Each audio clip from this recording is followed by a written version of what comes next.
Here I have XIAOMI 12S, and today I'm going to show you how to enter recovery mode on this device.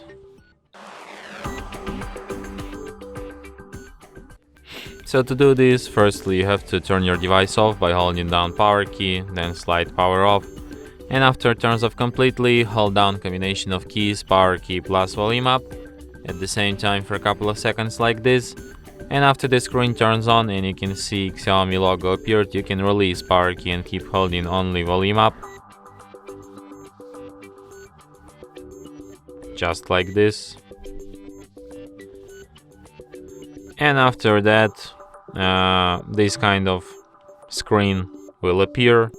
That means that you are already entering recovery mode, and you will appear there in a couple of seconds.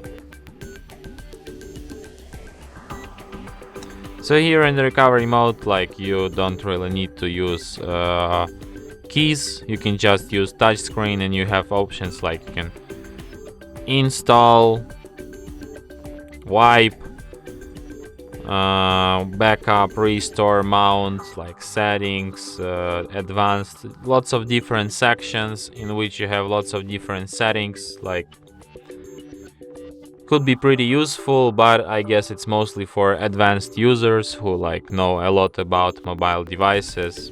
So yeah, if you want to quit this mode, just select an option reboot, then select reboot to system, and after that your device will be restarted just as usual. And that's it. Thanks for watching. If you find this tutorial useful, don't forget to hit that like button and subscribe to our channel.